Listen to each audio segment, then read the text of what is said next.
RT is sitting down with author and journalist Nomi Prins. Nomi, thank you very much for sitting down with us today. Thank you.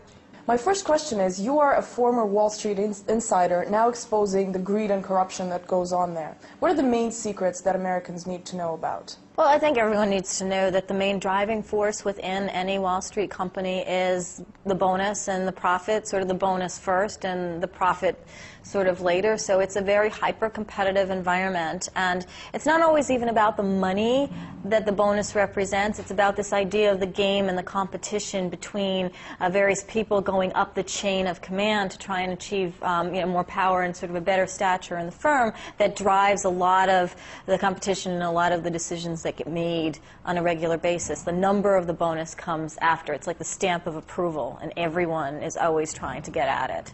How do you analyze the financial meltdown that basically put America to its knees? What was behind it? Who's to blame? There's a number of factors. One is that we had a banking system that was really based on this idea of leverage, or this idea of borrowing against assets they created in order to create more assets and borrow more and so forth, in this sort of upward pyramid where they would take loans, like subprime loans and different mortgage loans that were consumer loans, but package them and repackage them and slice and dice them and borrow against them, so that they basically created this whole pyramid, upside-down pyramid of debt.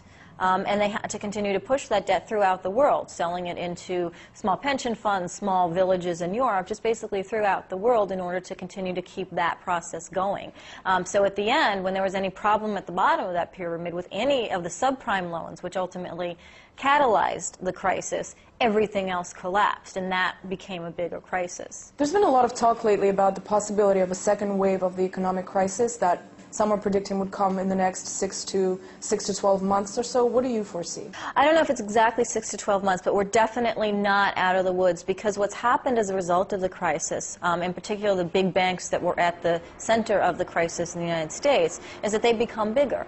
As a result of decisions made in Washington and Wall Street last fall, we have a situation where Bank of America, which is now the largest bank in the United States, acquired an investment bank, Merrill Lynch, became bigger. Wells Fargo, which was a bank, acquired Wachovia, became bigger. JP Morgan became bigger. So now we have a situation where these bigger banks have more power and more influence, and they also have more government subsidy beneath them in order to do what they do. So we now have a second situation where we have bigger institutions with more risk and floated on government capital, and all of the bottom parts of the economy that catalyzed the crisis, loans going bad, defaults, consumers having problems, unemployment, all of that continues to brew at the bottom.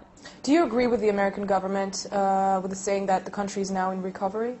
I don't think the country's in recovery. The banking system is in recovery, or at least looks to be in recovery, because it's been subsidized so much, and it is showing profits. And the stock market is up. But in the general economy, in the real economy, things are not so good. Unemployment is up at almost 10% from 5.8% last fall.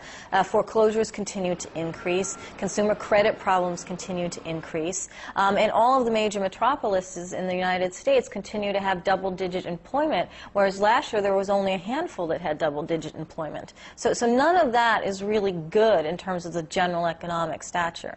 Let me follow up on that. Why would the American government say that the country is in recovery if millions of people are still jobless and out on the streets? Well, I think that's why they want to call it a jobless recovery. So they can say it's a recovery, but they can emphasize the fact that they are aware that there is a job situation in the country.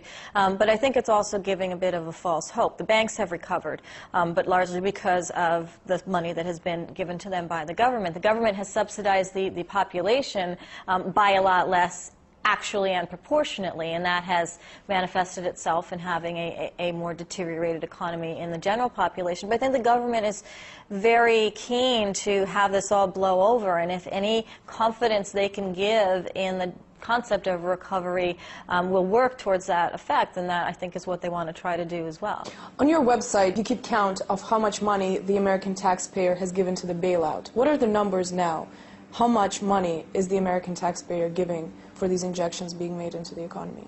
Well, it's a bit of a complicated set of numbers. Some money has been given, and some money has been loaned, and some money is kind of there on the table in case it's needed. So if you add up all of those things together, at its height, the subsidies given or put on hold for the banking sector and to help the public that has been hurt by the banking sector, but less proportionately, was about $19.3 trillion, which is an immense amount of money. Right now, it's a bit less than that. That was at its height. The number is now around $14 trillion, but that is still an immense amount of money that the government has either given or lent or has on hold for subsidizing the banking system. You've traveled a lot around the country speaking to the American taxpayer. Are people okay with this, with these numbers? Now, I think people are very angry, but one of the things that's happened is because these numbers are so immense and they come from so many different parts of Washington, from the Treasury Department, from the Federal Reserve, from something called the FDIC,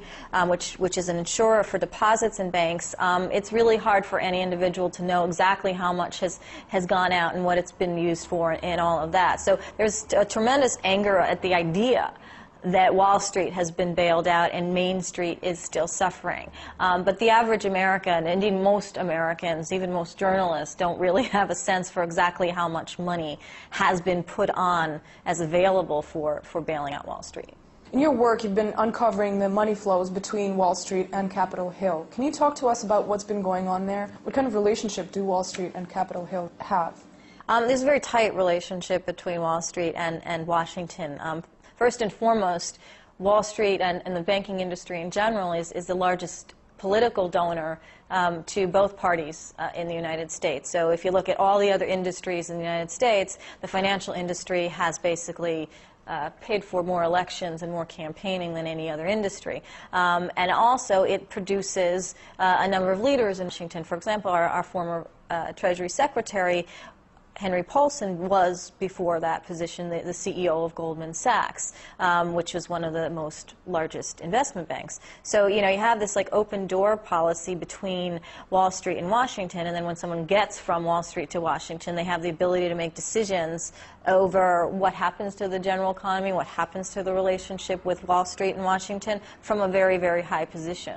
Let's talk more about the Federal Reserve. There have been calls and protests around the country calling for auditing the Fed. What's your take on this? Should that be done? Well, the Federal Reserve has initiated the largest bailing out of an industry in American history and comparatively in any history in terms of the money that it has made available to the banking sector. And it has done so in a tremendously non-transparent way. Its books are transparent. Some of the loans that it has given out, it talks about, but it doesn't actually say how much they were, where they went, what collateral was given by banks to the Fed in return. So it's all been very secretive. So there are a couple of congressmen in the House of Representatives who have been pushing to audit the Fed in a bill particularly that will be up on the floor of Congress to be debated and discussed. Ron Paul, who is the congressman from Texas, and Alan Grayson, who is a congressman from Florida, have been spearheading that. There's about 290 congresspeople within the House who support the idea of auditing the Fed. I think it's an important step. The Fed has not been accountable for anything that it has done during this crisis, whereas it has done so much more than any Fed in history has done before. And it is important to audit and to have some accountability. The way the American government has responded to the economic crisis, what shouldn't have been done and what should be done next? What should have always been done is, rather than bailing out the banks or bailing out some and not others, which created sort of more of a crisis, is to actually have made those consumer loans and those mortgages whole at the individual level, because that would have actually stopped this massive pyramid from spiraling out of control and toppling over. It also would have helped people stay in their homes, and it would have helped the general economy from basically deteriorating further. So that should have been done with a lot of this money all along. Instead, what was done was money was made available to the top level of banks, which make them look better right now, but they look better on the back of public funding.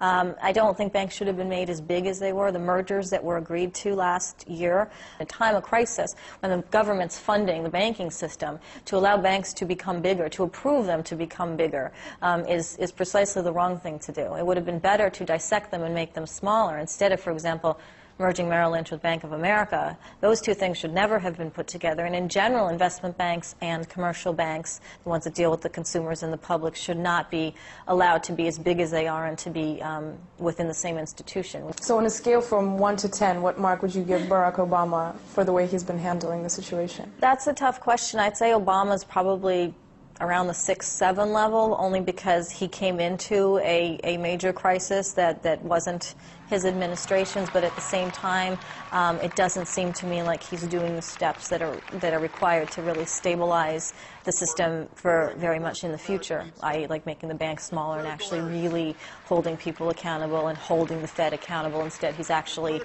congratulated Ben Bernanke, the head of the Fed, for leading us out of this supposed recession. So I think that lapse from reality is a problem. So if you ask me this, if this continues, I would say it probably goes down to like a 4 by like 6 months from now in terms of how he's handled it. So you're not too optimistic that the country is going to be really recovering anytime soon? There's nothing coming on the horizon that actually will jumpstart a major recovery. There's been some fiscal stimulus from Obama, from Washington, and that has helped really keep it from declining further. But there's still tremendous credit problems and tremendous unemployment, and that will take a while to shake out. Nomi Prins, thank you very much for your time with us today. Thank you.